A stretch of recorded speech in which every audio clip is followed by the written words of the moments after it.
Hi there. In this video, I'm going to show you how you can use loop recording on a MIDI track in the arrangement view. So this could be a really useful feature to try out ideas when recording in the arrangement view. You can set Ableton to record constantly over the looped section and try out a number of different ideas. So before I move on, I'm just going to tidy up this session a little bit. So I'm going to cut this MIDI part that I recorded in the last video, so it's 2-bar loop, and then I'm going to quantize it. So I'm going to go to my quantize setting. I'm going to choose 8th notes and then press OK. Now these have all been quantized to 8th notes. And now I'll just duplicate this so it continues through the section. The shortcut is Command D or Control D on Windows. I'm also just going to turn down the volume of some of these tracks, as I want to make it a little bit easier to hear the new part that I'm going to record in.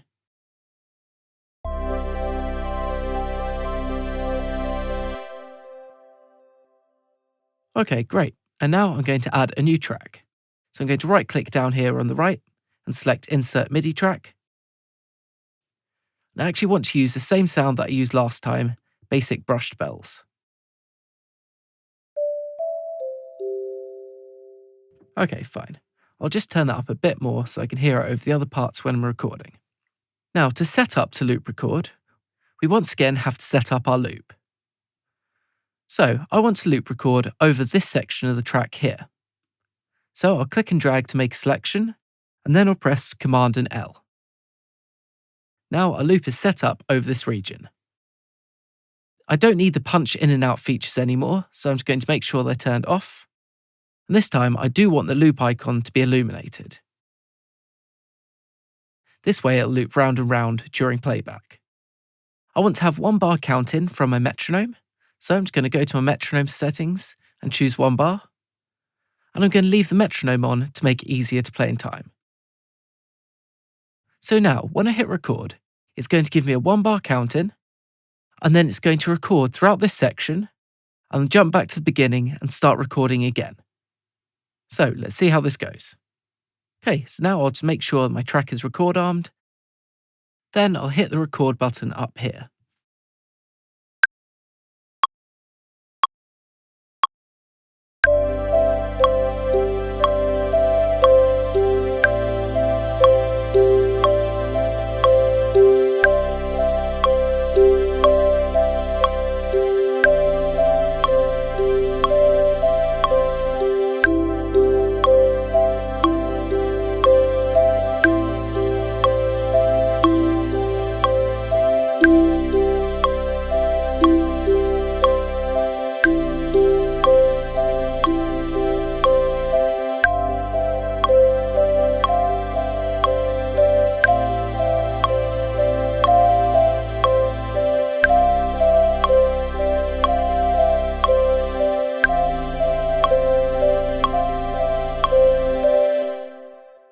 So, as you may have noticed there, each time we reached the end of the loop, the playhead jumped back to the start of the loop and began recording over the previous take.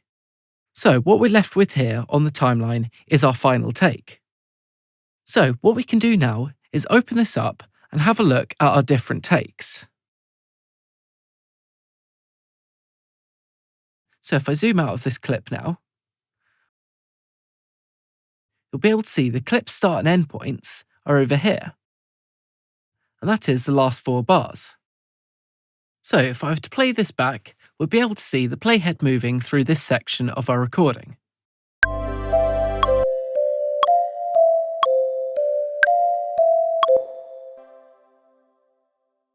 But we have our 2 different ideas here. We had this first idea, which is the first 4 bars, and the second idea, which was these next 4 bars. So we just need to change the start and end position of our clip. Now to do so, we need to move our start and end markers. One thing to note, you can't actually bring the start marker back in time unless the loop icon is activated. So just make sure loop here is selected. Now we can move the start marker. One thing to note, however, there's a quick way of moving the start and end markers at the same time. All you have to do is hold down Option on a Mac or Alt on Windows, and then click and drag. See now, when I click and drag this over, I can bring it back to the start of bar 5.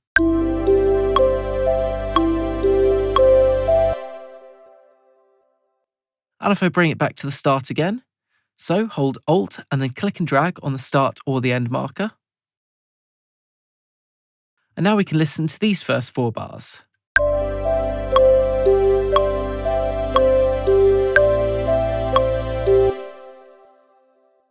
So as you can see there, it's a really quick way of trying out some different ideas.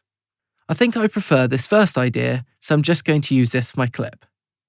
So I'm just going to quickly quantize these notes. I'm also going to move the loop so it starts and finishes at the same time as our clip. This would save any confusion if we were to use the clip in the session view. Right, now I'm just going to select all my notes and press Command at New to quickly quantize them. And now if I play it back, it'll all be in time with the rest of the song.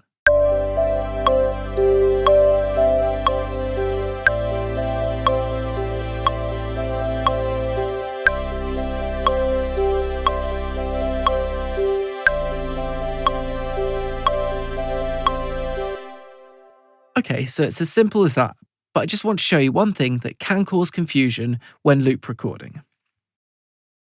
I'll quickly show you what I mean. I'll just do this over a 1-bar section, and now I'll play in a couple of different ideas. So I'll create my loop by pressing Command and L or Control L on Windows. And now I'm going to hit record and let the loop go round a few times.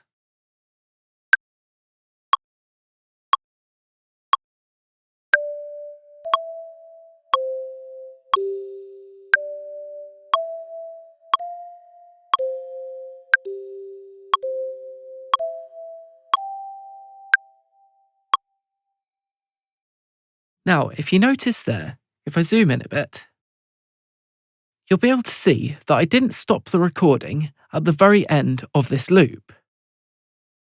You can see we got about halfway through this bar before I hit stop.